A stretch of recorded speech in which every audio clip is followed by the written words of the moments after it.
దేవుడు శోధించు మనుషుడు ధన్యుడా కాదా? దేవుడు శోధించు మనుషుడు ధన్యుడా కాదా? ప్రియమైన దేవుడి బిడ్డలారా, ఈ ప్రపంచంలో మనుషుడు దేవుడు నమ్ముకున్న తర్వాత మనుషుడు ఏమనుకుంటాడంటే, దేవుడు అసలు శోధించకూడదు, దేవుడు ప్రేమించాలి, దేవుడు ఆదరించాలి, దేవుడు ఆశీర్వదించాలి మనిషి కోరుకుంటాడు. దేవుడు శోధిస్తే ధన్యత కాదా? దేవుడు శోధించాలని మనుషులు కోరుకోవాలా వద్దా అని మనం ఆలోచిస్తే, ఎవరినైనా మనం అడిగితే చెప్పేది ఏంటంటే, పెద్దోళ్ళండి, అతి తెలివి గలవాళ్ళు చెప్పే సంగతులు ఏంటంటే, దేవుడు శోధించడానికి కాదు కానీ దేవుడు ప్రేమే కావాలి మనకి అంటారండి. కొద్ది గొప్ప వాక్యం తెలిసిన వాళ్ళు కూడా దేవుడు శోధించడం కాదు కానీ దేవుడు ప్రేమించడం మంచిది అని అంటారండి. చూసారా? కాబట్టి దేవుడు ప్రేమించటమే కోరుకుంటున్నారు, దేవుడు దీవించటమే కోరుకుంటున్నారు, దేవుడు ఆశీర్వదించటమే కోరుకుంటున్నారు. కానీ ఇక అంతకు మించి నెక్స్ట్ అడుగు వేయలేకపోతున్నారు, అడుగు పెళ్ళగించి ముందుకు వేయలేకపోతున్నారు, ముందుకి ఆలోచించలేకపోతున్నారు. బైబిల్ పరిపూర్ణంగా పరిశీలిస్తే దేవుడు మనిషిని శోధించితేనే మనిషి ధన్యుడవుతాడా, దేవుడు మనుషులను శోధించకపోతే ధన్యుడవుతాడా అని మనం ఆలోచించాలి. బైబిల్ ప్రకారం ఆలోచించాలి. ఇది మనం ఆలోచించే ముందు ఒక విషయాన్ని మనం లోకపరంగా ఒక విషయాన్ని ఆలోచించాలి. ఒక ఇనప కమ్మి ఉంది, ఒక ఇనప కమ్మి, దాని నిండా తుప్పు ఉంది, దాని రూపము ఏదో ఒక రూపంలో ఉంది. ఆ ఇనప కమ్మిని నువ్వేం చేస్తున్నావంటే కొలిమి దగ్గరకు తీసుకెళ్ళి నీవు అనుకున్న రూపంలోనే తయారు చేయాలి. ఒక ఇనప కమ్మి, ఇనప బద్ది దొరికిందండి, ఇనప మొక్క దొరికింది, ఒక బెత్తడి అల్లడుపులో ఒక గజము ఇనప మొక్క దొరికింది, బాగా ఒక అరంగుల మందంలో దొరికింది. ఈ ఇనప మొక్కని నువ్వేమనుకున్నావు? ఇంట్లో పెట్టుకోవాలనుకున్నావా? అట్టకి ఇంట్లో పెట్టుకుంటావా? ఎవరు అనుకోరు అట్లా. ఏమనుకుంటారంటే, ఈ ఇనప మొక్కని మనం కొలిమి దగ్గర తీసుకుని వెళ్ళి, ఇదిగో ఒక కత్తి, నీ రూపం నువ్వు అనుకున్న రూపంలో తయారు చేయాలని అనుకుంటావు. అలాగే ఒక కొడవలి, ఒక కత్తి, లేదంటే ఒక గొడ్డలి, చూసారా, ఒక గొడ్డలి, లేదంటే నువ్వు ఉపయోగించుకునేటటువంటి ఏ రూపంలోనకైనా సరే మారాలని నువ్వు కోరుకుంటావా లేదా? కోరుకుంటాం మనం. నీకు దొరికిన ఇనప మొక్కని ఏదో కత్తి రూపంలోనో గొడ్డల రూపంలోనో నీకు ఉపయోగపడేటటువంటి ఏ రూపంలోనో పొలుగు రూపంలోనో మారాలని నువ్వు కోరుకుంటావు. అలా కోరుకొని నువ్వు ఏం చేస్తావంటే ఒక పని చేస్తావు. ఏం చేస్తావు?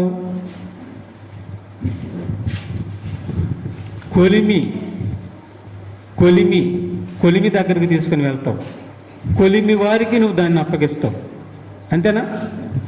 కొలిమి దగ్గరికి తీసుకుని వెళ్ళి వారికి నువ్వు ఆ మొక్కని అప్పగిస్తే, నువ్వు ఏ రూపాన్ని అయితే తయారు చేయమని నువ్వు చెప్తావో ఆ రూపాన్ని చెప్పి అతనికి ఇచ్చేస్తావు. ఇచ్చేసినప్పుడు అతను ఆ మొక్కని ఏం చేస్తాడు? చెప్పండి. మొక్కని అప్పగించావు, నువ్వు మొక్కని అప్పగించావు. తర్వాత ఆ మొక్కని అతను ఏం చేస్తాడు? ఆ ఇనప కమ్మిని ఏం చేస్తాడు? బాగా కాలుస్తాడు. బాగా కాల్చేటప్పుడు ఆ మొక్క, అమ్మో నాకు నొప్పి పడుతుంది, అమ్మో నాకు ఈ వేడి తట్టుకోలేకపోతున్నానని ఎక్కడికైనా ఎగిరిపోయింది అనుకున్న మొక్క. అప్పుడు అతను కొలిములు తయారు చేసి అతను ఏం చేస్తాడు? ఏం చేయలేడు.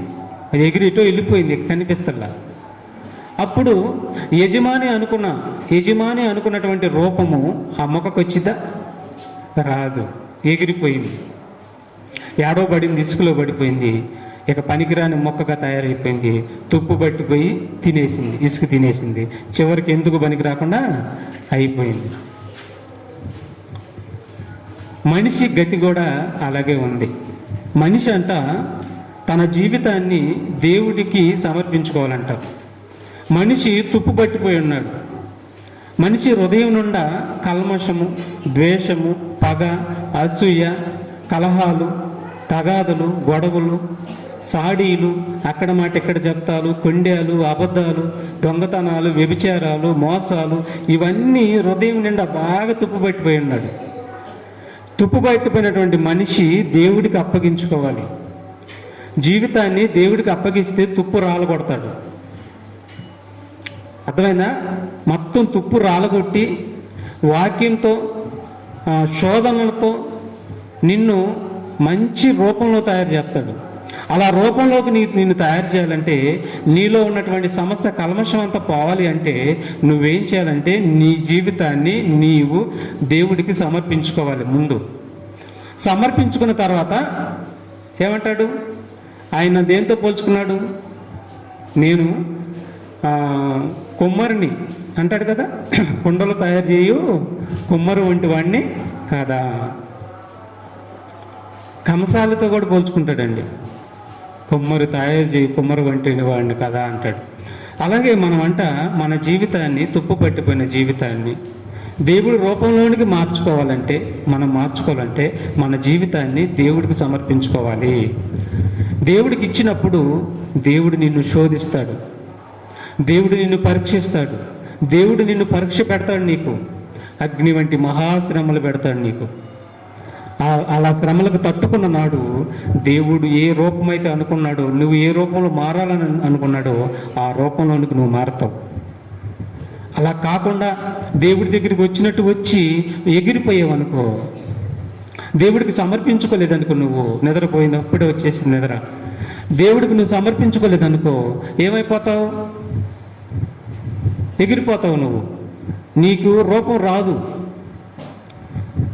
దేవుడు నిన్ను శోధిస్తానికి నువ్వు ఇష్టపడతలేదు. దేవుడు నిన్ను రూపం మార్చాలని కోరుకుంటున్నాడు. ఆ రూపం మార్చాలని నీ జీవితాన్ని దేవుడికి సమర్పిస్తలేదు. కాబట్టి నీవేం చేస్తున్నావంటే దేవుడి చేతిలోకి రాకుండా ఎగిరిపోతున్నావు. ఎగిరిపోతే ఈ లోకంలో పడుతున్నావు. వెళ్ళి లోకంలో పడుతున్నావు. నువ్వు లోకంలో ఉన్న సాతానికి నీ రూపాన్ని అప్పగించుకుంటున్నావు. సాతాను రూపంగా నువ్వు మార్చుకుంటున్నావు. దేవుడు శోధిస్తానికి రాయ్యా, నేను శోధిస్తాను, నేను శోధిస్తే నువ్వు ధన్యుడు అయిపోతావు, నువ్వు మంచి రూపంలో మారిపోతావు, ఇక లోకాశ నుంచి నువ్వు దూరంగా ఉంటావయ్యా, నా చేతుల్లోకి రాయి అని దేవుడు అడుగుతుంటే రావటం లేదండి. సాతాను దెబ్బలు తినడానికి ఇష్టపడుతున్నారు. సాతాను బాగా నలగొడుతుంటే దానికి లోపడి కాడి కింద పడి దాని కాడి కింద లోపడుతున్నారు. చివరికి చచ్చి నరకానికి పోతాను కానీ ఇష్టపడుతున్నారు. కానీ అయ్యా నేను శోధిస్తాను రాండి అంటే ఎవరు ఇష్టపడతలేదండి. దేవుడు శోధిస్తాడు, మన మేలు కోరే శోధిస్తాడు. చూడండి ఒకసారి యోబు గ్రంథము 23:10 యోబు గ్రంథం 23:10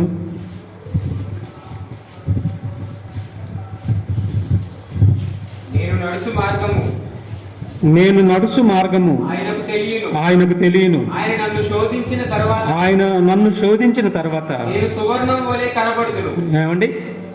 నేను నడుచు మార్గము ఆయనకు తెలియను, ఆయన నన్ను శోధించిన తర్వాత నేను బంగారం వలె కనపడదును. మట్టిని, తుప్పు పట్టుపోయిన ఇనప మొక్కలాంటి పాపములతో నా హృదయాన్ని నింపుకున్నటువంటి ఆయన నన్ను శోధించిన తర్వాత నేను ఎలా కనపడతాను అంటున్నాడు? సువర్ణం అంటే బంగారం. సువర్ణం వలె నేను కనపడదును. సువర్ణం వలె నేను కనపడదును. ఆయన నన్ను శోధిస్తే నేను మెరిచిపోతాను, నేను వెలిగిపోతాను, సువర్ణం వలె కనపడుతును అంటున్నాడు.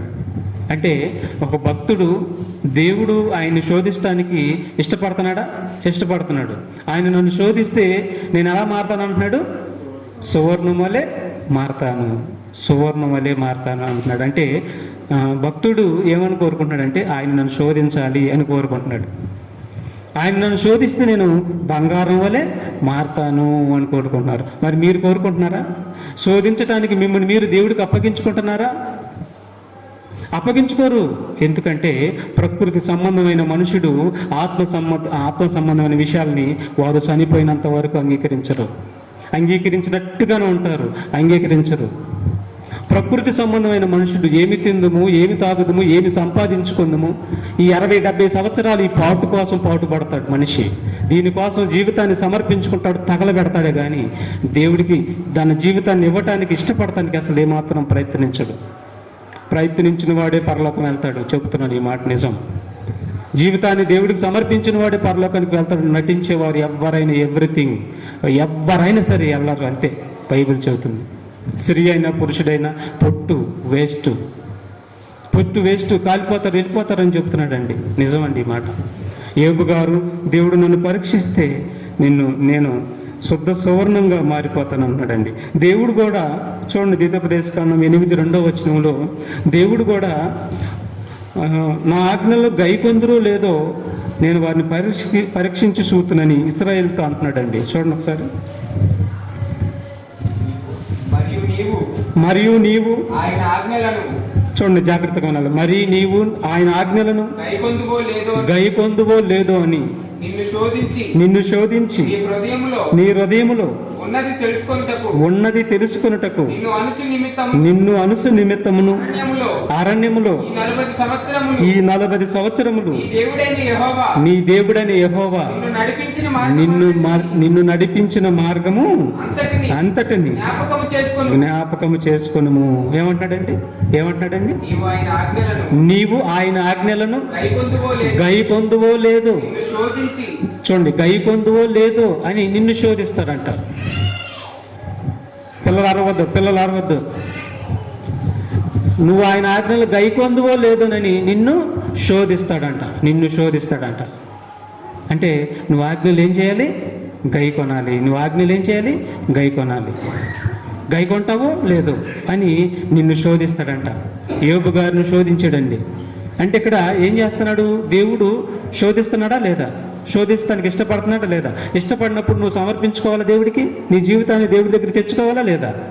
రాను ప్రభా, నేను దూరంగానే ఉంటాను ప్రభా నువ్వు అన్నావు అనుకో, నీకు గొప్ప ఇది జరగబోతుంది. నీకు గొప్ప ఒక విచిత్రమైన, వింతైన, విడ్డూరమైనటువంటి ఒక భయంకరమైనది నీ మీదకి రాబోతుంది.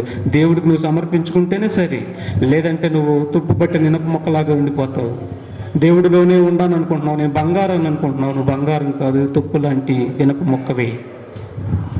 అర్థమైందా? తుప్పు లాంటి ఇనప మొక్కవి అన్ని లక్షణాలు ఉన్నాయి. అది రాలగొట్టాలి, దేవుడి దగ్గర తీసుకొస్తే రాలగొడతాడు. జీవితాన్ని ఆయనకు అప్పగిస్తే మరి రాలగొడతాడు. అగ్ని పరీక్ష వల్ల రాలగొట్టేస్తాడు. రాలగొట్టేసి కడిగిన ముత్యములాగా తయారు చేస్తాడు, ఒక బంగారంలాగా నిన్ను తయారు చేస్తాడు. అప్పుడు దేవుడికి నువ్వు ఉపయోగపడతావు. అంతేగాని నీ తుప్పు నీలోనే పెట్టుకొని నేను భక్తిపరురాల్ని అని నువ్వు అనుకుంటే చివరికి కన్ను మూస్తేనే తెలుస్తుంది. ఇప్పుడు ఏమీ తెలియదు. ఇప్పుడు అంతా సక్రమంగానే జరిగిపోద్ది. నిజం సుమి, జాగ్రత్తగా ఉండాలి దేవుడి దగ్గర. చూడండి, దేవుడు కూడా ఇష్టపడుతున్నాడు. జకర్యా గ్రంథం 13:9 చూడండి. జకర్యా గ్రంథం 13:9.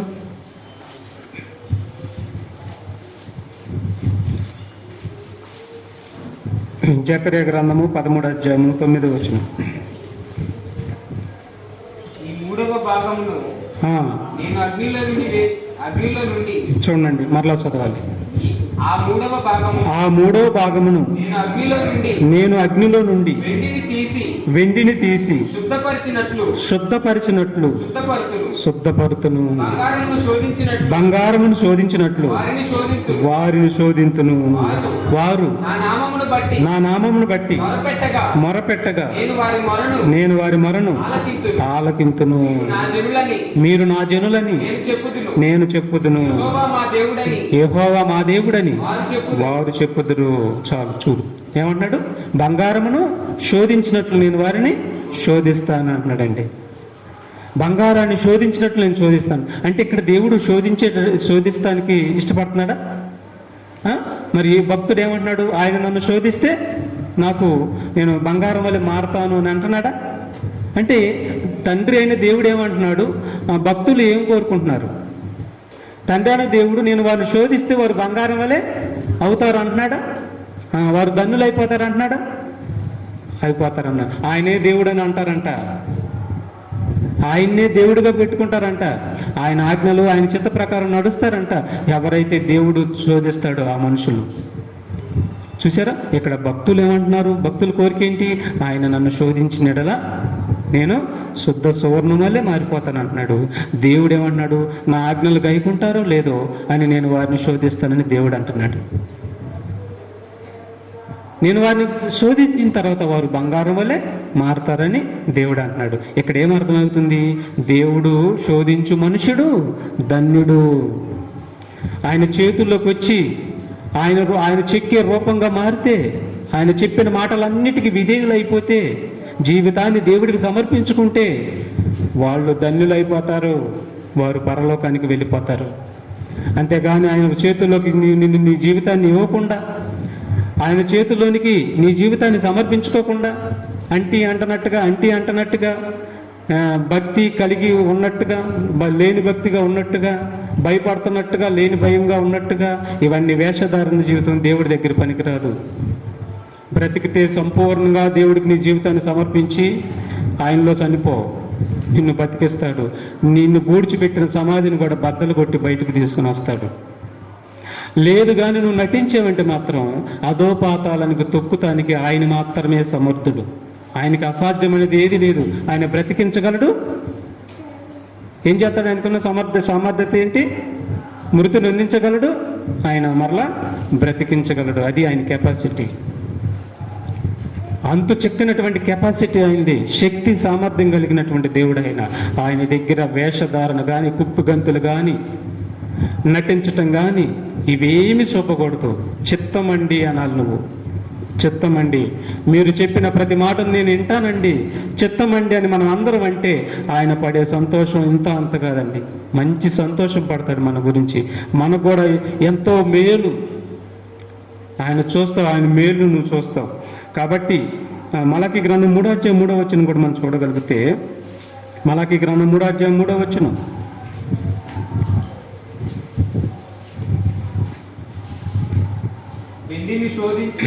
వెండిని శోధించి నిర్మలము చేయువాడైనట్లు, చూడండి, వెండిని శోధించి నిర్మలము చేయువాడు అయినట్టు కూర్చొని ఉండును. చూడండి, వెండిని శోధించి నిర్మలము చేయువాడు అగునట్లు కూర్చొని ఉండును. అంటే ఇక్కడ వెండిని కూడా శోధిస్తారు, బంగారాన్ని కూడా శోధిస్తారు. కమసల వారు కొలిమి దగ్గర తీసుకుని వెళ్ళినప్పుడు మరి ఇనుమును కూడా శోధిస్తారు, మట్టిని కూడా శోధిస్తారు. తెలుసా మీకు? మట్టిని శోధిస్తారు. ఎలా శోధిస్తారు మట్టిని? మట్టి ఒక రూపం రావాలంటే ఏం చేస్తారు? కుమ్మరి వాడు ఏం చేస్తాడు? కొండను తయారు చేసిన తర్వాత ఆ కొండని ఎండలో పెడితే రూపం రాదు. దానికి ఏమొచ్చింది? ఆ కొండ బాగా కాల్చాలి, ఎర్రగా కాలిస్తేనే ఇక ఆ కొండ రూపం వచ్చేసిద్ది దానికి. చూడండి, ఇవన్నీ కూడా రూపం రావాలంటే కాల్చబడాలి, రూపం రావాలంటే శోధించబడాలి. అలా ఉండాలి. అంతేగాని నా దేవుడు నన్ను శోధిస్తానికి నాకు ఇష్టం లేదు, దేవుడు శోధిస్తానికి ఆయన చేతుల్లోకి నేను వెళ్ళను, ఏదో సాగులు చెప్పుకోండి. ఇది చాలా మంది చెబుతున్నారు ఇప్పుడు సాగులు. ఎంత పగిలిపోయిన కొండలు లాంటి వాళ్ళు. కరెక్ట్గా చెప్తుంది బైబిల్, పగిలిపోయిన కొండలు లాంటి వాళ్ళు. ఎందుకు పనికిరారని చెప్తున్నాడండి. నిజమండి, మాట నమ్మండి. 6 దినాలు కష్టపడి 6 దినాలు అవకాశం ఇచ్చాడు. అసలు బైబిల్ ప్రకారం అయితే ప్రతి దినం క్రైస్తవులైన వారు ప్రతి దినం ఆయన వెంబడించాలండి. ప్రతి దినం నీ శిలువుని ఎత్తుకొని ఆయన వెంబడించాలి.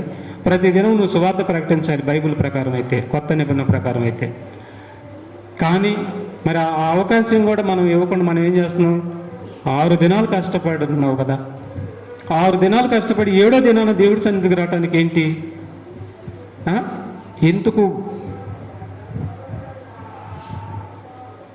ఆలోచించండి ప్రేమదేవుడు పిల్లరా, ఆలోచించండి. నాగల మీద చెయ్యి వేశారు, వెనక తీస్తున్నారు, తిరిగే ఉండదని చెప్పేశాడు. తిరిగే ఉండదు. ఆనాడు మీరు బాధపడొద్దు, దేవుడు సెలవిచ్చాడు, మీరు బాధపడొద్దు. ఎవరు అంటల్లా, దేవుడే అంటున్నాడు, మీరు బాధపడొద్దు, ధైర్యంగా ఉండండి. ఆ సమయం సమీపించినప్పుడు మీరు ధైర్యంగా ఉండండి. అది తదుపరి మరొక మాట, 1 కొరింథీ పత్రిక 10:13 1 కొరింథీ పత్రిక 10:13 సాధారణముగా మనుషులకు కలుగు శోధన తప్ప మరి ఏది మీకు సంభవింపలేదు. చూడండి, సాధారణంగా మనుషులకు కలుగు శోధన తప్ప మరి ఏది కూడా మీకు సంభవింపలేదు అంటున్నాడండి. దేవుడు నమ్మదగిన వాడు, దేవుడు నమ్మదగిన వాడు, మీరు సహింపగలిగినంత మీరు సహింపనంత కంటే ఎక్కువగా ఆయన మిమ్మల్ని శోధింపడనీయుడు. ఆయన మిమ్మల్ని ఎంతవరకు అయితే శోధిస్తాడో, ఎంతవరకు అయితే శోధిస్తే ఇక మీరు స్థిరంగా నిలబడిపోతారో అంతవరకు శోధిస్తాడు. ఆ శోధిస్తానికని మీరు అప్పగించుకోవట్లేదేంటి దేవుడికి? దేనికి అప్పగించుకుంటున్నారు సమయాన్నంతా? లోకానికి, లోకంలో ఉన్న వాటికి, పనులకి, డబ్బుకి, ఈ లోకంలో ఉన్న పనిపాటలకి, వీటికి బాగా సమయాన్ని అప్పగించుకుంటున్నారు. కానీ సమయాన్ని ఆయనకి ఎందుకు అప్పగించుకోవట్లేదు? ఆయన మిమ్మల్ని శోధించాలంటున్నాడు. నేను శోధించకపోతే మీ బంగారం మారరు, మీరు బంగారంగా మారరు, మీరు వెండిగా మారరు, ఒక ముత్యంగా మారరు. నేను శోధించాలి. భక్తులందరూ ఆయన మమ్మల్ని శోధించాలని ఇష్టపడుతుంటే మనమేమో ఆయన మనల్ని శోధించకూడదు, తప్పించుకొని తిరుగుదామని మనం ఇష్టపడుతున్నాం. ఇది మన భక్తి. భక్తుల భక్తి అది. మన భక్తికి భక్తుల భక్తికి తేడా ఉంది. అలాంటప్పుడు వారు భక్తులు అవుతారు, మనమేమో భక్తిహీనులు అవుతాం. అర్థమైందా? శోధిస్తానికి నిన్ను నువ్వు సమర్పించుకోకపోతే నువ్వు భక్తిహీనుడివే. చూడండి ఒకసారి హెబ్రీ పత్రిక 11వ అధ్యాయము 17వ వచనం చూడండి. మంచి మాట అంటాడు చూడండి. హెబ్రీ పత్రిక 11వ అధ్యాయం 17వ వచనం చూడండి. అబ్రహాము శోధింపబడి విశ్వాసమును బట్టి ఇస్సాకును బలిగా అర్పించను అన్నాడు. చూడండి, అబ్రహాము శోధింపబడ్డాడు. అబ్రహాముని మామూలుగా శోధించలేదు దేవుడు, మామూలుగా శోధించలేదు. అలాంటి అబ్రహాములు కావాలని కోరుకుంటున్నాడండి. అలాంటి అబ్రహాం లాంటి వాళ్ళు కావాలని కోరుకుంటున్నారండి. అందరూ యోధా లాంటి వాళ్ళనండి. అందరూ నమ్మక ద్రోగులుగా ఉండిపోతున్నారంటండి ఆయనకి. అందరూ వేషధారులుగా ఉండిపోతున్నారంట. అందరూ మరి ఆయనకి పూర్తి వ్యతిరేక దిశలోనే మారిపోతున్నారంట. ఆయన అబ్రహాం లాంటి వారు కావాలంటే ఆయనకి. మనందరూ మా అబ్రహాం లాంటి వారు. అబ్రహామా, నేను చూపించే దేశానికి నువ్వు వెళ్ళు, చిత్తమండి అన్నాడండి. ఎక్కడికి వెళ్ళాలి, ఇందుకు వెళ్ళాలి, అసలు నువ్వు ఎవరివి, ఇవేం మాటలొద్దు, వెళ్ళిపోయాడు అంతే. అందుకే విశ్వాసులకు తండ్రి అయ్యాడు. తర్వాత నీకు ఒక బిడ్డనిస్తానని చెప్పాడు, ఇద్దరికి చెప్పాడు. ఒకనొక సమయంలో అపనమ్మకాన్ని చూపించిన తర్వాత అదే మాట మీద నిలకడ కలిగి ఉన్నారు వాళ్ళు. బిడ్డ పుడతాడు. బిడ్డ పుట్టిన తర్వాత ఏమని అడుగుతాడు? అయ్యా, నీకు ఒకగానొక బిడ్డను నాకు బలి అర్పించు అని అన్నాడండి. ఇక్కడ హెబ్రీ పత్రికలో రాయబడినటువంటి మాట, అబ్రహాము విశ్వాసాన్ని బట్టి తనకు ఒకగానొక కుమారుణ్ణి బలిగా అర్పించును అన్నాడు. అర్పించాడు ఆయన బలి? బిడ్డను అర్పించాడు అన్నాడు. చేతులెత్తండి. అర్పించాను అన్నాడు. ఇక్కడ అర్పించడం రాయబడింది కదా. చాలామంది బైబిల్కి వ్యతిరేకులు ఈ మాటలన్నీ తీసుకొని బిడ్డనే చంపేశాడు అని ఉన్నదన్నట్టుగా తీసుకున్నారు. ఈనాడు బోధకులు కూడా ఉన్నదన్నట్టుగా తీసుకొని పొరపడుతున్నారు. అర్థం తెలియట్లేదు, భావాలు తెలియట్లేదు. చదువు మాట హెబ్రీ పత్రిక 11వ అధ్యాయం 17వ వచనం. అబ్రహాము శోధింపబడి విశ్వాసమును బట్టి ఇస్సాకును బలిగా అర్పించాను అన్నాడండి. మరి అర్పించాడా? చూడండి ఒకసారి ఆదికాండము 22వ అధ్యాయము మొదటి వచనం మొదటగా చదువుకుందామండి. ఆ సంగతులు జరిగిన తర్వాత దేవుడు అబ్రహామును పరిశోధించను. చూసారా? శోధిస్తున్నాడా దేవుడు? శోధిస్తున్నాడు. దేవుడు అబ్రహామును పరిశోధించను. ఎట్లనగా, అదిగో చూడండి, బాగా వినాలి. నువ్వేమో నీ బిడ్డను దాచిపెట్టుకో. నీ బిడ్డని ఈ లోకం కోసం వినియోగించుకో. కానీ ఇదిగో దేవుడు ఏమంటున్నాడు వినండి.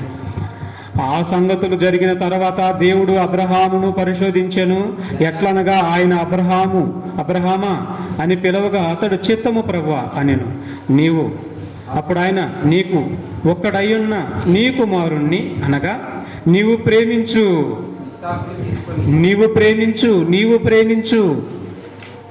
హేబేల్ దగ్గర ఇష్టం అదేనండి. హేబేల్ అంట ఆయనకి ఇష్టమైనది దేవుడికి అర్పించాడంటండి. హేబేలుకి ఇష్టమైనది దేవుడికి అర్పించాడంట. దేవుడు కూడా అదే అంటున్నాడు, మనకిష్టమైనది నువ్వు దేవుడికి అర్పించాలి. నీకు నువ్వు దేన్నైతే ప్రేమిస్తావో దాన్ని దేవుడికి అర్పించాలి. నువ్వు శరీరాన్ని ప్రేమించుకోవట్లేదా? బాగా ప్రేమిస్తున్నావుగా, దాన్నే దేవుడికి బలి వేయాలి, నువ్వు అర్పించేసేయాలి దేవుడికి. బలియటం అంటే చనిపోవటం కాదు, జీవితాన్ని సమర్పించడం అయితే అర్థం బలించటం అంటే. కాబట్టి ఇక్కడ ఏమంటున్నాడు చూడండి, నీవు ప్రేమించే ఇస్సాకును తీసుకుని మోరియా దేశమునకు వెళ్ళి అక్కడ నేను నీతో చెప్పబోవు పర్వతములో ఒక దాని మీద దహన బలిగా అతన్ని నర్పించమని చెప్పాను. అర్పించమని అడిగాడండి. ఇది శోధనేనా? శోధనేనా చెప్పండి? శోధనే. నీ కుమారులు ఎవరినైనా నీ బిడ్డను అడిగితే దేవుడు అయ్యా తీసుకెళ్ళేది ఆ కాలువ కట్ట మీద బలి ఇచ్చేయని అడిగితే ఏం చెబుతాం? ఏం చెబుతాం చెప్పండి? ఊరంతా ఒక చోటకు తీసుకొస్తాం. తీసుకొచ్చి ఏమి దేవుడు, ఏం కథ? ఇదే అడిగేది. దొంగ విశ్వాసం అండి మనది. ఇదే అడిగేది, ఇదే చేసేది. మొత్తం ఊరంతా ఒక చోటకు తీసుకొచ్చి దేవుడు అంటే మా బిడ్డను తీసుకెళ్ళి అక్కడ బలిమని చెబుతున్నాడు. అక్కడ అనరాని మాటలు కూడా అంటాడు దేవుణ్ణి. అనరాని మాటలు అంటారు దేవుణ్ణి. నాకు 4 బిడ్డలు ఉన్నారు, కష్టపడి నేను కన్నా, కష్టపడి పెంచుకున్నా, రక్తం ముక్కలైంది, రక్తం ముక్కలకు అయింది. ఇదంతా ఇంత కష్టపడి పెంచుకుంటే నా బిడ్డల్లో ఒక బిడ్డనంట తీసుకొని బలి ఇమ్మని చెబుతున్నాడు అంట. 4గురిలో 5గురిలో లేదంటే 10 మందిలో ఒక బిడ్డనిత్తానికే నీకు అంత బాధ వేస్తంటే అడిగితే బాధ వేసిద్ది, తగాది పెట్టుకుంటావు, దేవుడు సన్నిధికి కూడా రావు, అసలు చర్చికి కూడా రావు నువ్వు. ఇది నీ స్టామినా, నీ విశ్వాసం అంత డూపు. కానీ దేవుడు అబ్రహాం విశ్వాసం ఏంటి? అబ్రహాం విశ్వాసం ఏంటి చూడండి. అప్పుడు అడిగాడండి. అడిగినప్పుడు 3వ వచనంలో, తెల్లవారినప్పుడు అబ్రహాం లేచి తన గాడిదకు గంత కట్టి తన పనివారిలో 2 తన కుమారుడకు ఇస్సాకును వెంట పెట్టుకొని దహన బలి కొరకు కట్టెలు చీల్చి లేచి దేవుడు తనతో చెప్పిన చోటికి వెళ్ళాను. చూసారా? దేవుడు తనతో చెప్పినటువంటి చోటికి వెళ్ళిపోయాడండి. కట్టెలు చీల్చుకొని, కత్తిని తీసుకొని, కట్టెలు మూట కట్టుకొని, గొర్రెపిల్లలు అంటే ఇస్సాకుని వెంపట పెట్టుకొని వెళ్ళిపోయాడండి. వెనకడికి వేసాడా? మరి అక్కడికి వెళ్ళాక ఏం చేశాడు? కట్టెలు వేర్చాడు, బాగా కట్టెలు వేర్చాడు. సిద్ధపాటు చూడండి, సిద్ధపాటు. కట్టెలు వేర్చాడు, బిడ్డను కాళ్ళు చేతులు కట్టేశాడు, పండబెట్టేశాడు, కత్తి మీదకెత్తి నరకపోయాడండి. ఏందండి ఈ కమిట్మెంటు? సిద్ధపడిపోయింది, మనసు సిద్ధపడిపోయింది. ఇక అర్పించినట్టే బలి, అర్పించినట్టే బలి. నీ జీవితాన్ని దేవుడికి జీవితాంతరం సమర్పించుకోవాలి. గంటలో కాదు, ఆ రోజుకే కాదు. అది కాదు సిద్ధపాటు అంటే.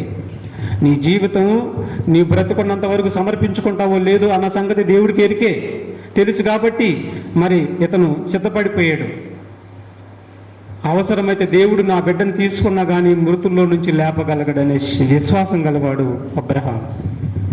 అలాంటి విశ్వాసం నీవు కలిగి మనందరం కలిగి ఉండాలి. లోకం కోసం దుర్వినియోగం చేయబాకండి. దేవుడు మీకు ఇచ్చిన బిడ్డలు, దేవుడి బిడ్డలే మనకిచ్చారంట. ఈ బిడ్డల్ని మీరు దేవుడి కోసం వినియోగించేసేయండి. ప్రయోజకులు అయిపోతారు, బ్రతికిపోతారు. మన స్వార్థం కోసం, లోకం కోసం బిడ్డను ఉపయోగించుకున్నాం అనుకో, లోక జ్ఞానం కోసం ఉపయోగించుకున్నాం అనుకో, ఎందుకు పనికిరాని నాగట కక్కుల్లాగా మారిపోతారు. కక్కులేని పొడవుల్లాగా, కత్తుల్లాగా మారిపోతారు. వాళ్ళ వలన ఏమీ ఉపయోగం లేదు దేవుడికి. తగిన కత్తుల్లాగా మారిపోతారు. కాబట్టి అబ్రహాము శోధించబడ్డాడు, చెప్పింది చేశాడు, కడిగిన ముత్యంలాగా మారిపోయాడు అబ్రహాము. అందుకే అబ్రహాంకి ఏం పేరు పెట్టాడు దేవుడు? అబ్రహాంకి ఏం పేరు పెట్టాడు? అబ్రహాంకి చాలా పేర్లు పెట్టాడండి. అబ్రహాం నా స్నేహితుడు, నా ఉద్దేశములన్నీ నెరవేర్చేవాడు. తర్వాత అబ్రహాము విశ్వాసులకి తండ్రి. అంటే దేవుడు శోధించిన తర్వాత అబ్రహాంకి ఇన్ని పేర్లు పెట్టుకున్నాడండి. ముచ్చటగా నీకు కూడా పెడతాడు. నువ్వు శోధిస్తానికి ఆయన చేతుల్లోకి రావాలి. ఆనాడు శాస్త్రుల పరిచయాలు ఉద్దేశించి యోహాను సువార్తలు ఏమంటారు తెలుసా? వాళ్ళ శాస్త్రాలు, వాళ్ళ ప్రవర్తన ఇవన్నీ చూసి ఇసుకుపోయి ఏమన్నాడు తెలుసా? అబ్బో వీడు సాతాను సంబంధులు అనేసాడు. వీడి తండ్రి అపవాది, వీళ్ళ తండ్రి ఎవరంట? అపవాది అని శాస్త్రులు పరిచయాలు ఇశ్రాయేలు జనాంగాన్ని ఉద్దేశించి మాట్లాడేశాడండి. వాళ్ళ ముందు చేసిన కార్యాలు ఇన్ని అని కాదు. యేసుప్రభు ఎన్ని చేసినా కానీ రాళ్ళు పట్టుకొని కొడతాను కూర్చున్నారండి. గొప్ప విశ్వాసులు. రాళ్ళు పట్టుకొని కొడతానికి కూర్చున్నారు ప్రభువుని, చంపటానికి కూర్చున్నారు ప్రభువుని. అడుగుతాడండి. ఆశ్చర్యపోయాడు. ఆశ్చర్యకరుడైనటువంటి యేసుకి ఆశ్చర్యం కలిగించినటువంటి జనాంగం ఏదైతే ఉందంటే అది ఇశ్రాయేల్ జనాంగమే. ఎందుకు చంపుతున్నారయ్యా, ఎందుకు నన్ను రాళ్ళతో కొడతానికి ప్రయత్నిస్తారు మీరు, నేను ఏం చేశాను తప్పని ఆశ్చర్యంగా అడిగాడు. నీవు మనిషి కుమారుడు అయ్యుండి దేవుడు కుమారుడు అని చెప్పుకొనుచున్నందుకే నిన్ను రాళ్ళతో కొట్టుచున్నాము కానీ మా పక్షాన నువ్వు చేసిన సూచక్రియలు చేసినందుకు కాదని ఒక మాటలు మాట్లాడారండి ఆయన. ఆశ్చర్యపోయాడండి యేసుక్రీస్తు వారు. అలాంటి మరి దేవుడికి వ్యతిరేకమైనటువంటి విశ్వాసం మనలో ఉండకూడదు. చూడండి ఒకసారి ఏబు గ్రంథము మొదటి అధ్యాయము మొదటి వచనం చదువుదామండి. ఊజు దేశం నందు యోగు అని ఒక మనుషుడు ఉండెను. అతడు యథార్థ వర్తనుడు, న్యాయవంతుడునై దేవుని యందు భయభక్తులు కలిగి చెడుతనమును విసర్జించిన వాడు. చూడండి, చెడుతనమును విసర్జించిన వాడు. అతనికి 7 కుమారులను 3 కుమార్తెలను కలిగిరి. అతనికి 7,000 గొర్రెలను 3,000 ఒంటెలను 500 జతల ఎడ్లను 500 ఆడుగాడిదలను కలిగి బహుమంది పనివారును అతనికి ఆస్తిగా నుండెను గనుక తూర్పు దిక్కు జనులందరిలో అతడే గొప్పవాడిగా ఉండెను. అతని కుమారులందరూ వంతులు చొప్పున అనుదినము ఒకరికొకరు తమ ఇండ్లలో విందు చేయునై కూడినప్పుడు తమ 3 అక్కా చెల్లెండ్రులు తమతో కలిసి అన్నపానాలు పుచ్చుకొనవలెనని వారిని పిలుచు వచ్చిరి. ఈ విధంగా మరి ఇంత ఆస్తి కలిగినటువంటి యొక్క యోబు గారు పరీక్షకి లోనైపోతాడు. సాతాను ఈయన్ని కోరుకునిద్ది. నువ్వు యోబు భక్తుడు గొప్పవాడు అని నువ్వు అంటున్నావు కదా, అతనికి నాకు అప్పగించావంటే అతను నీ మహానే నిన్ను దూషించి దేవుడే లేడని నేను అనిపిస్తాను, నాకు అప్పగిస్తావు నువ్వు, నేను అతను శోధిస్తానికి నన్ను అప్పగిస్తావు నువ్వు, నా యొక్క బిడ్డ గొప్పవాడు, నీతిమంతుడు, నిర్దోషిగా ఉన్నాడు, ఏ పాపం లేనివాడిగా బ్రతుకుతున్నాడు అని నువ్వు అంటున్నావుగా, నీ బిడ్డ గురించి నువ్వు గొప్ప చెప్పుకుంటున్నావుగా, నాకు అప్పగించి చూడు, నీ బిడ్డ ఏంటో నేను చూపిస్తానని అడిగిందండి. ఎవరిని అడిగింది? దేవుడి దగ్గరికి వెళ్ళి దేవుడిని అడిగింది. అప్పుడు శోధించడానికి యోబుని అప్పగిస్తాడు. ఎవరు అప్పగిస్తారు? ఏమండి, శోధిస్తానికి యోబుని అప్పగిస్తాడు. ఎవరు అప్పగిస్తారు? ఏమండి, చాలామంది దేవుడు అంటే ఎవరిని శోధించడంట. అబద్ధ బోధులు, దొంగ బోధులు బయలుదేరాయి. వేలకు వేలు బయలుదేరాయి దొంగ బోధులు. సత్యాన్ని చెబుతుంటే మనది దొంగ బోధ అంటున్నారండి. మనం వాళ్ళని చూసేది ఏంటంటే అమాయకుల్లాగా చూస్తాం కానీ పట్టించుకోం. ఎప్పుడైనా పోయేవాడు మాకు జాలేసింది, జాలి చూపిస్తాం, దాన్ని పట్టించుకోం.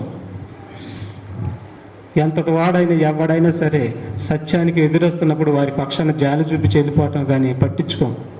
అవసరత అది వెళ్ళిపోతున్నాడు రేపు. అది తెలుసు, ఇది నిజం. దేవుడు ఎవరిని శోధించడంట. అసలు దేవుడు ప్రేమమయుడే కానీ దేవుడు ఎవరిని కష్టపెట్టడు, ఎవరిని కన్నీరు రానివ్వడు. దేవుడు ఏం కోరుకుంటున్నాడు?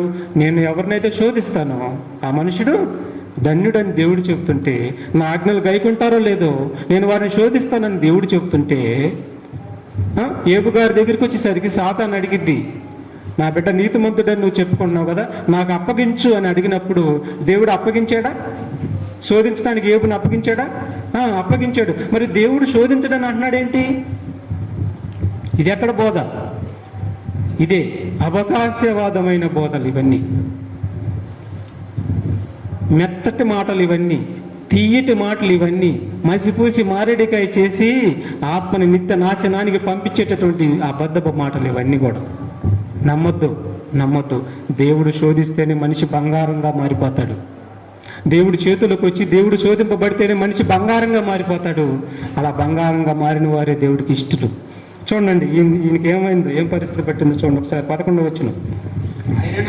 అయినను నీవు ఇప్పుడు నీ చేయి చాపి అతన్ని కలిగిన సమస్తమును మొత్తిన ఎడల అతడు నీ ముఖము ఎదుటనే దూషించి నిన్ను విడిచిపోవును అని యెహోవాతో అనగా, యెహోవా, ఇదిగో అతన్ని కలిగిన సమస్తమును నీ వశమున ఉన్నది, అతనికి మాత్రం ఏ హాని చేయకూడదని అపవాదికి సెలవిగా వాడు యెహోవా సన్నిధుని బయలు వెళ్ళాడండి. దేనికి? శోధిస్తానికి బయలు వెళ్ళాడు. ఇక రావటంతోనే కుమార్తెలు చచ్చిపోతారు, కొడుకులు చచ్చిపోతారు, ఆస్తులు పోతాయి, మొత్తం పోతాయి. శోధన నువ్వైతే పొళ్ళన్నీ రాలగొట్టుకుంటావు. నీకు శోధన సహించడం తెలియదు, నీకు కోపం ఒక్కటే తెలుసు. పొళ్ళు పటపడా కొరుక్కుంటావు, రాలగొట్టుకుంటావు పొళ్ళన్నీ. శోధన సహించడం మనిషికి తెలియదు. నీకున్నది కోపం ఒక్కటే తప్ప గుణం లేదు. దేవుడి కోసం బ్రతికే గుణం నీకు లేదని చెప్తున్నాడు మనిషికి. మొత్తం పోయినాయండి, పిల్లలతో సహా మొత్తం రాలగొట్టేసింది. చివరికి ఒంటి నిండా ఏమొచ్చింది? చెప్పాను కదా మీకు చాలాసార్లు, ఒంటి నిండా గడ్డలు పుట్టినాయి, నీ సువాసన. చివరికి స్నేహితులు వచ్చేమంటున్నారు, ఇతను ఏదో దుర్మార్గుడయ్యా, ఇతను ఏదో పాపం చేశాడు కాబట్టి ఈ రోగం తగులుకుంది అని చెప్పి ఇటు స్నేహితులు అవమానిస్తున్నారు, స్నేహితులు దూషిస్తున్నారు, ఆ వాసన భరించలేకపోతున్నారు. ఒంటి నిండా బూడిద జల్లుకొని చెలపెంకు పెట్టి గీక్కుంటున్నాడండి. ఇంత బాధని, ఇంత శోధనని అనుభవిస్తున్నా కూడా చివరికి మళ్ళీ మహమ్మారి వచ్చింది. ఎవరు? ఆమెలో దూరింది. ఆమె వచ్చేసింది. ఆమె వచ్చి ఏమని అడుగుతుంది, ఇంకా దేవుడు అంటావేంటి? అసలు నీకు బుద్ధి ఉందా? నీకు తెలివి ఉందా? నువ్వు అసలు విశ్వాసవేనా? ఏంటి నువ్వు దేవుడు అంటావు? అసలు నీకు జ్ఞానం లేదు. పిల్లలు చచ్చిపోయారు, కూతుర్లు కుమారులు చచ్చిపోయారు, ఉన్న ఆస్తి పోయింది, ఒంటి నిండా రోగం పట్టుకుంది, నీకేం మెంటలా మైండ్ పోయిందా అన్నట్టుగా మాట్లాడేసిందండి. దూషించి సావరాదు అందండి. ఒక మాట ఏమంది? దూషించి చనిపోరాదు అని అంది. వెంటనే అన్నాడు, బుద్ధిహీనురాలా, దేవుడి వలన చల్లటి నీళ్లు తాగేవు కదా బుద్ధిహీనురాలా, దేవుడి వలన ఆహారం తిన్నావు కదా కడుపు నిండా, దేవుడి వలన కాయలు తిన్నావు కదా, దేవుడి వలన సమస్తాన్ని అనుభవించావు కదా బుద్ధిహీనురాలా అని మంచి కౌంటర్ ఇచ్చాడండి. సెటప్ వారు మౌత్ అన్నాడు. అంతే. చూడండి, ఆ మాట చదవండి ఒకసారి. మొదటి అధ్యాయమేనా? 2వ అధ్యాయం. ఒకసారి ఆ మాటకి వెళ్ళే ముందు యోబు గ్రంథం 1వ అధ్యాయంలోనే 20వ వచనం చూడండి ఒకసారి. 20వ వచనం నుంచి 22 వరకు చూద్దాం. అప్పుడు యోబు లేచి తన పై వస్త్రములను చింపుకొని తల వెంట్రుకలను గొరిగించుకొని నేల మీద సాష్టాంగపడి నమస్కారం చేసి ఎట్లా నేను మొత్తం పోయారండి. మొత్తం పోయినాక ఇట్లా అంటున్నాడండి. ఏమంటున్నాడు? నేను నా తల్లి గర్భంలో నుండి దిగంబరనే వచ్చి దిగంబరనే అక్కడికి తిరిగి వెళ్ళేదను. యెహోవా ఇచ్చును, యెహోవా తీసుకొని పోయాను. యెహోవా నామముకు స్తుతి కలుగును కాక. ఈ సంగతుల్లో ఏ విషయమందును ఏ పాపం చేయలేదు, దేవుడు అన్యాయం చేసిననే చెప్పలేదు. ఇది మీరందరూ కూడా ఇది దృష్టిలో పెట్టుకోండి. ఎప్పుడు కాలం ఒకే రకంగా గడవదు. గడవదు. ఏ పరిస్థితులు మీకు తటస్థించినా కానీ మీరు ఇదే మాట అనాలి, దేవుడికే హైలైట్ చేయాలి. దేవుడికి స్తుతి కలుగును గాక అని మీరు బాధల్లోనైనా, భయంకరమైన బాధల్లోనైనా మీరు అనే విశ్వాసం కలిగేవారే మీరు ఉండాలి. అవకాశవాదులుగా ఉండకూడదు. తర్వాత ఇప్పుడు ఏపుగా వచ్చింది చూడండి, 2వ అధ్యాయం 10వ వచనం 9 నుంచి. అతని భార్య వచ్చి, నీవు ఇంకా నీ యథార్థతను వదలకుందువా? దేవుడిని దూషించి మరణం కమ్మెను. అందుకతడు, మూర్ఖురాలు మాట్లాడినట్లు నీవు మాట్లాడుచున్నావు. మనం దేవుని వలన మేలు అనుభవించుదుమా? కీడును మనం అనుభవింపతగదా అనెను. ఈ సంగతుల్లో ఏ విషయమందును ఏబు నోటి మాటతో నైనను పాపము చేయలేదు. వింటున్నారా? నోటి మాటతో పాపం జరిగితే గుర్తుపెట్టుకోండి. దేవుణ్ణి పుసుక్కున దూషించడం, లేదంటే ఆయన మీద నిందలు నేడతాం, అలాంటి చేయకూడదు. అది పాపం. నోటి మాటతో కూడా పాపం జరుగుతాయి. కానీ యోబు గారు ఏమన్నాడు? నోటి మాటతో కూడా ఆయన నేరస్తుడని, ఆయన అన్యాయస్తుడని నోటి మాటతో కూడా ఒక్క మాట పలకలేదని మహానుభావుడు శోధించబడ్డాడండి. శోధించబడిన తర్వాత ఇక ఎలా తయారు తెలుసా? 42వ అధ్యాయం చూడండి, 7 నుంచి చదవండి ఒకసారి. 42వ అధ్యాయము, యోబు గ్రంథం 42వ అధ్యాయం, త్వరగా చదవాలి. 7వ వచనం నుంచి చూద్దాం.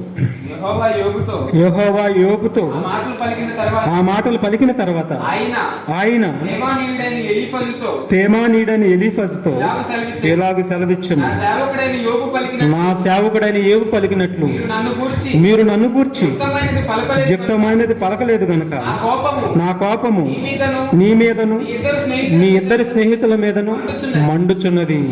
కాబట్టి చూడండి, కాబట్టి నేను మిమ్మల్ని సహించాలంటే నా బిడ్డ ప్రార్థన చేయాలి. కడిగిన ముత్యమైనటువంటి నా బిడ్డ మీకోసం ప్రార్థన చేయాలి. బంగారమైనటువంటి నా బిడ్డ మీకోసం ప్రార్థన చేయాలి. మీ మొర నేను వినను. మీరు నా గురించి యుక్తమైనది మీరు మాట్లాడలేదు, నోటికి వచ్చినట్టుగా మీరు నన్ను మాట్లాడారు. కాబట్టి మిమ్మల్ని నేను క్షమించాలంటే నా బిడ్డ మీ గురించి ప్రార్థన చేయాలన్నాడండి. చూడండి, కాబట్టి 7 ఎడ్లను 7 పొట్టేళ్లను మీరు తీసుకొని నా సేవకుడైన యోబు నద్దకు పోయి మీ నిమిత్తము దహన బలి అర్పింపవలెను. అప్పుడు నా సేవకుడైన యోబు మీ నిమిత్తము ప్రార్థన చేయును. మీ అవివేకం బట్టి మిమ్మల్ని శిక్షింపక ఉండినట్లు నేను అతన్ని మాత్రమే అతన్ని మాత్రమే అంగీకరిస్తాను. కడిగిన ముత్యాన్ని నేను అంగీకరిస్తాను, బంగారం లాంటివి నేను అంగీకరిస్తాను. మీరు విపరీతమైన మాటలు నా గురించి మాట్లాడారు. నా మాటలు కొన్ని దోషాన్ని కలిపారు. మీరు కూడని మాటలు నా గురించి, నా బిడ్డ గురించి మీరు మాట్లాడారు అన్నాడు. చూసారా, కడిగిన ముత్యాన్ని నేను అంగీకరిస్తాను అంటున్నాడు, ఏబు గారిని అంగీకరిస్తాను అంటున్నాడు. కాబట్టి శోధించబడాలి. శోధించబడిన మీదట ఏబు గారు కడిగిన ముత్యంలాగా తయారయ్యారండి. లోకసువార్త 4వ అధ్యాయం చూడండి. లోకసువార్త 4వ అధ్యాయం 1వ వచనం 2వ వచనం. లోకసువార్త 4వ అధ్యాయం 1వ వచనం 2వ వచనం.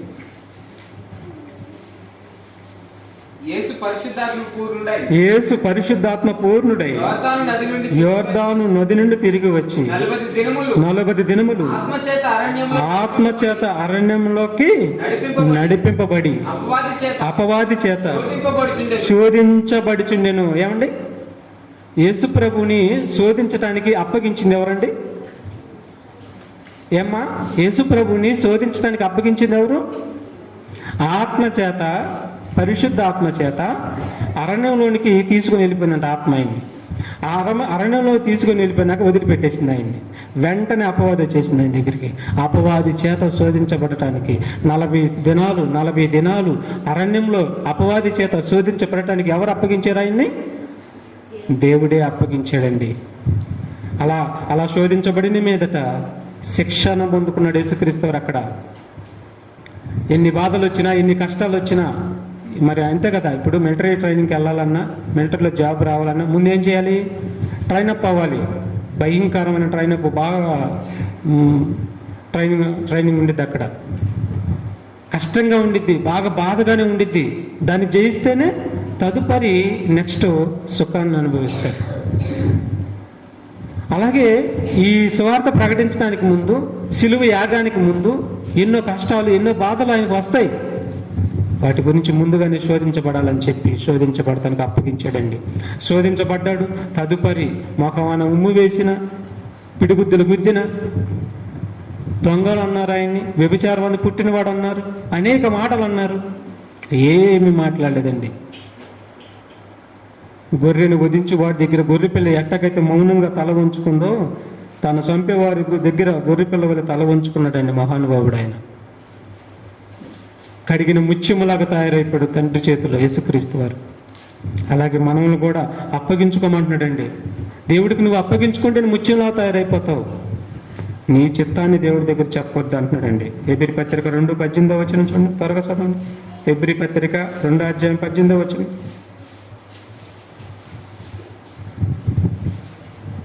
తాను శోధింపబడి శ్రమ పొందిన గనుక శోధింపబడి వారికి, జాగ్రత్త వినాలి, తాను శోధింపబడి శ్రమ పొందిన గనుక శోధింపబడువారు సహాయం చేయగలవాడై ఉన్నాడు. చూసారా 4వ అధ్యాయం 15 వచనం కూడా చూడండి. హెబ్రీ 4వ అధ్యాయం 15 వచనం. మన ప్రధాన యాజకుడు మన ప్రధాన యాజకుడు మన బలహీనతల యందు మనతో సహానుభావం లేనివాడు కాదు గాని సమస్త విషయములలో చూడండి, సమస్త విషయములో మనవలనే శోధింపబడినను ఆయన పాపం లేనివాడిగా ఉండెను. యోబు గారు శోధింపబడిన పాపం లేనివాడిగా ఉండలా? ఆయన కూడా శోధింపబడ్డాడు. పాప శరీర ఆకారాన్ని ధరించుకుని వచ్చిన శోధనకు నిలబడ్డాడు, పాపం లేనివాడిగా బ్రతికాడు. కనుక ఏమన్నా చూడండి, అక్కడ మనము కనికరింపబడి సమయోచితమైన సహాయం కొరకు కృప పొందినట్లు ధైర్యముతో కృపాసనం వద్దకు చేద్దాము. ఆయన ఎలాగైతే శ్రమ పొంది మరి దేవుడికి ఇష్టడుగా బ్రతికాడో అలాగే శ్రమ పొంది వారందరూ కూడా ఆయనకి ఇష్టలుగా బ్రతకాలి. శ్రమ పొంది వారందరూ కూడా, సహించే వారందరూ కూడా ఆయనకి ఇష్టలుగా అవుతారు. ఆయన్ని మాదిరిగా చేసుకోమంటున్నాడు. ఎవరిని మాదిరిగా చేసుకోమంటున్నాడు? యేసుక్రీస్తుని మాదిరిగా చేసుకోమంటున్నాడు.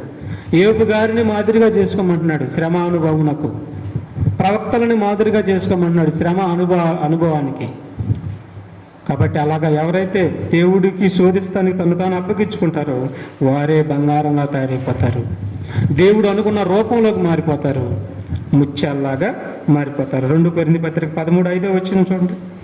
కొరింథీయులకు రాసిన 2 పత్రిక 13:5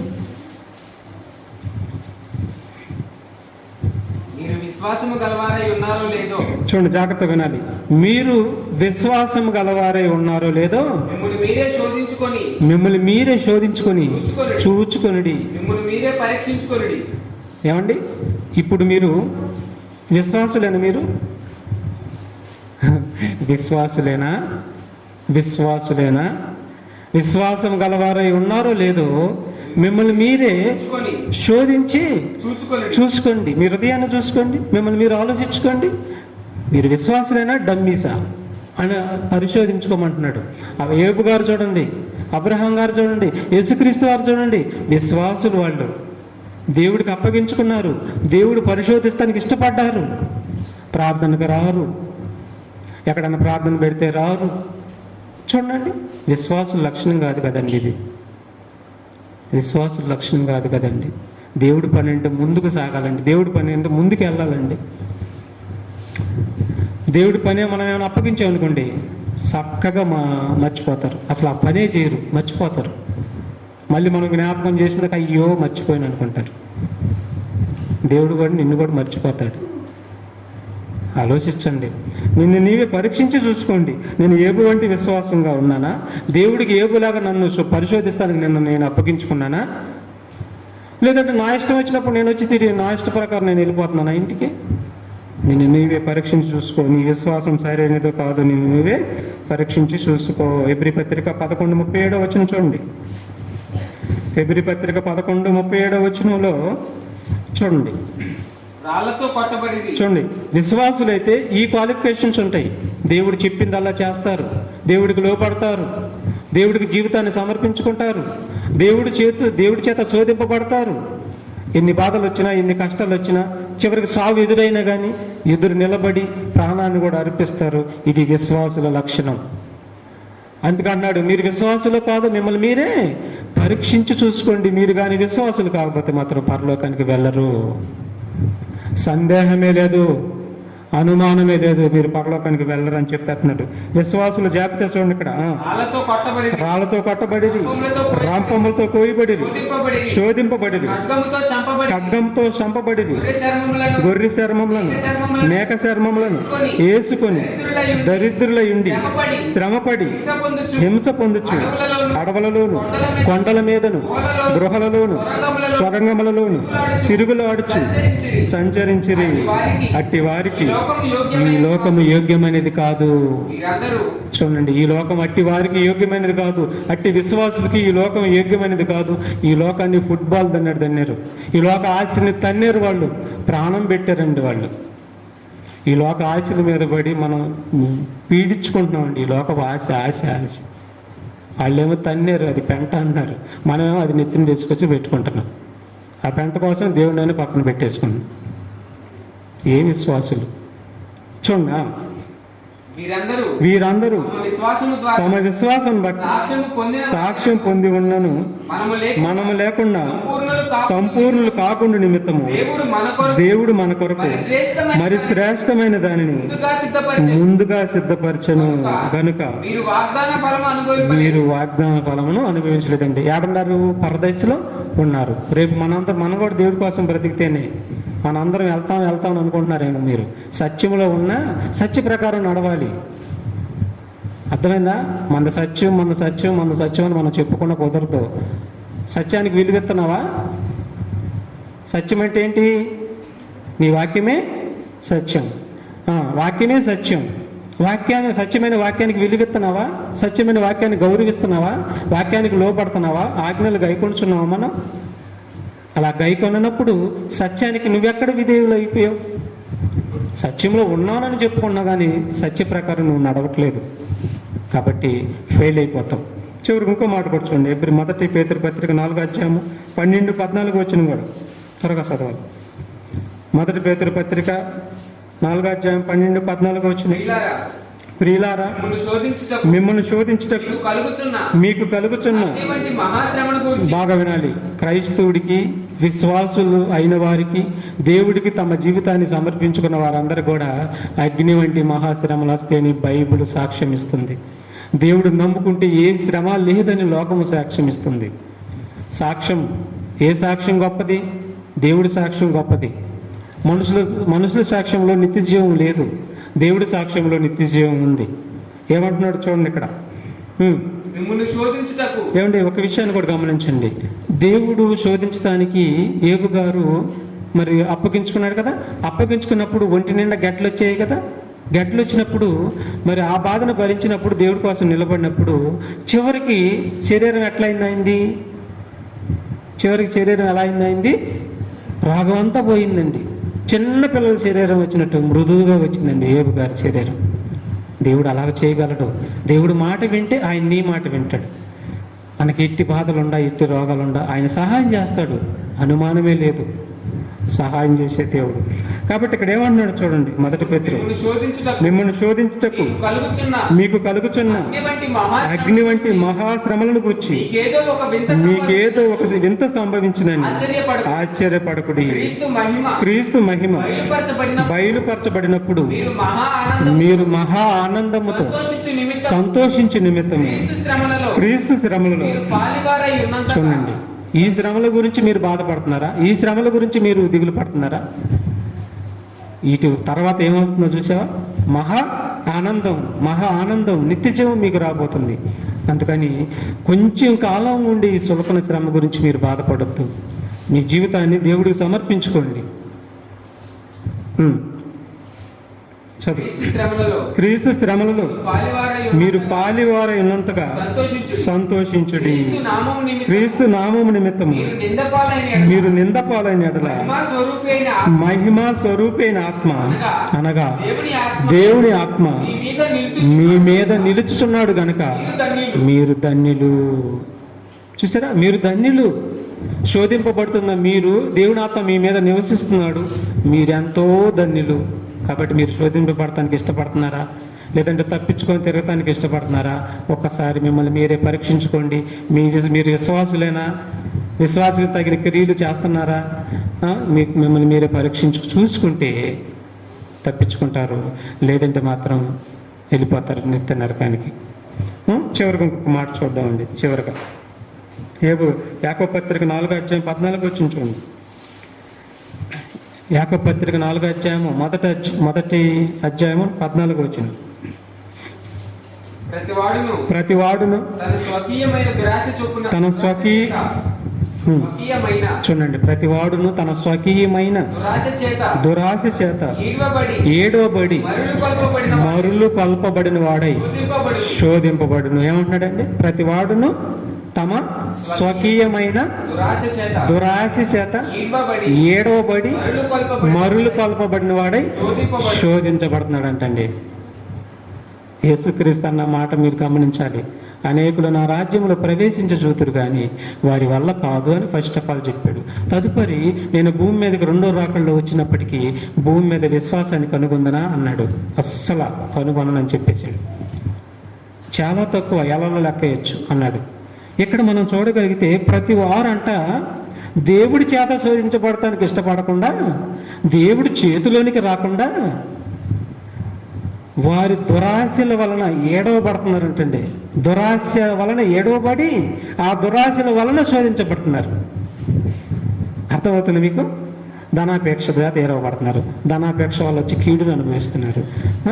అలాగే వ్యభిచారం చేస్తున్నారు అనుకోండి. వ్యభిచారం చేస్తూ ఒక HIV ఉన్నటువంటి పురుషుడు కానీ స్త్రీకి ఉన్నట్టు ఆ వ్యాధి చేత శోధించబడుతున్నారు. అలాగే ఒక స్త్రీ జోలికి వెళ్ళి లేదంటే ఒక పురుషుడు జోలికి వెళ్ళి అక్రమ బంధం పెట్టుకొని దాని చేత చంపబడుతున్నారు, శోధించబడుతున్నారు. చూడండి, ఈ విధంగా ధనం కోసము, డబ్బు కోసము, ఆస్తి కోసము, సుఖం కోసము, పాపము చేయటిలో వచ్చే సుఖం కోసము, వీటన్నిటి కోసము మరి వీళ్ళు వాటిని చేసి మరి ఆశలు, దురాశల చేత ఏడవబడి వాటి చేత శోధించబడుతున్నారు. ఇలా శోధించబడిన వారు ఏమవుతారండి? దురాశల వలన శోధించబడిన వారు ఏమవుతారు? బంగారం అవుతారా? ముచ్చేగలుగుతారా? మరి ఏమవుతారు? మీరే చెప్పాలి. దెయ్యాలు అవుతారు. అంతేగా? దెయ్యాలు అవుతారు. ఈ దెయ్యాలు ఎక్కడికంటే వెళ్ళి నరకంలో పోతారు. అందుకని మనందరం కూడా దేవుడి చేత శోధించబడుతున్నామో లేదో ఒకసారి మనందరూ ఆత్మవిమర్శ చేసుకొని దేవుడి చేతిలో పడదామండి. దేవుడి చేత శోధించబడితే నువ్వు బంగారమే. దెయ్యం చేత, లోక ఆశల చేత నువ్వు ఇప్పటికీ శోధించబడుతున్నావేమో, అవి నిన్ను శోధిస్తున్నావు, చూసుకో. అసలు నువ్వు విశ్వాసమో కాదు చూసుకొని దేవుడి వలన శోధించబడి మరి బంగారంలాగా మారి పరలోకానికి వెళ్దామండి. చివరి మాట చూసుకొని ముగింపు ప్రార్థన చేసుకున్నాం. ప్రకటన 3:10 కూడా చూడండి. ప్రకటన గ్రంథం 3:10 వచ్చును. ప్రకటన 3:10 వచ్చును. నీవు నా ఓర్పు విషయమైన వాక్యమును గైకొంటివి కనుక, చూడండి జాగ్రత్తగా వినాలి. నీవు నా ఓర్పు విషయమైన వాక్యమును గైకొంటివి గనుక భూనివాసులను శోధించుటకు. ఏమంటే జాగ్రత్తగా వినాలి. దేవుడి చేత శోధింపబడిన వారందరి గురించి మాట్లాడుతున్నాడు. నీతి కోసం హింసింపబడిన వారందరి గురించి మాట్లాడుతున్నాడు. దేవుడి కోసం దేవుని ఆజ్ఞలు నెరవేర్చిన వారందరి గురించి మాట్లాడుతున్నాడు. ఏమని మాట్లాడుతున్నాడు తెలుసా? నేను రెండో రాకల్లో ఈ భూ నివాసులందరి మీదకి మహా ఉగ్రతను తేబోతున్నాను, ఈ సృష్టిని వినాశనం చేయబోతున్నాను. ఆ నాశనంలో మీరు పడకుండా నేను మిమ్మల్ని తప్పిస్తానంటున్నాడు. నా కోసం బ్రతికిన వారిని, నా శోధనకు నిలిచిన వారిని నేను బ్రతికిస్తానని చెప్తున్నారు. చూడండి, భూనివాసులను శోధించుటకు లోకమంతటి మీదకి రాబోవు శోధన కాలంలో నేను నిన్ను కాపాడేదను. అటు వండర్ఫుల్ వాడండి. అయ్యా, దయచేసి మనందరం కూడా దేవుడి శోధనకి నిలబడతాం. మనుషుల మాటలు వద్దు. ఇవన్నీ మనుషుల మాటలో నిత్య జీవం లేదు, పాడైపోతాం. కాబట్టి వద్దు, ఏం వద్దు మనకి. ఆ ధర్మ తండ్రి, ఆ తండ్రి చేతిలో పెడదాం. కమ్మగా ఆయన ఏం చేస్తాడో, అయ్యా నువ్వే చెయ్యి, నువ్వు చెప్పిన మాటల్లో నేను వింటాను, నువ్వే నన్ను ఏం చేస్తావు చెయ్యి అని ఆ ధర్మ తండ్రి చేతుల్లో కానీ మన జీవితాన్ని పెట్టుకొని, అయ్యా నువ్వే చెయ్యి, ఆయనకు అప్పగించుకోండి జీవితాన్ని. ఆయన నిన్ను చక్కగా కడిగిన ముత్యంగా తయారు చేస్తాడు. నిన్ను చక్కగా ఆయన దగ్గర తీసుకుని వెళ్ళిపోతాడు. లేదంటే మాత్రం ఈ పాపముల చేతను, శోధనల చేతను, వీటి చేతను వేడవబడి శోధించబడితే మాత్రం నువ్వు ఖచ్చితంగా దెయ్యంగా మారిపోతావు. దెయ్యాలుండేది నరకంలోకి వెళ్ళిపోతాయి. కాబట్టి దేవుడు శోధించు మనుషుడు ధన్యుడు. లోక ఆశల చేత శోధించబడే మనుషుడు దయ్యంగా మారిపోతాడు. మరి మనం ఎలా మారాలో దేవుడు నిర్ణయం చెప్పాడు. మనం దేవుడి చేత శోధించబడి నిత్య జీవానికి వెళ్దాం, ధన్యులు అయిపోదాం. ప్రార్థన చేసుకున్నాం.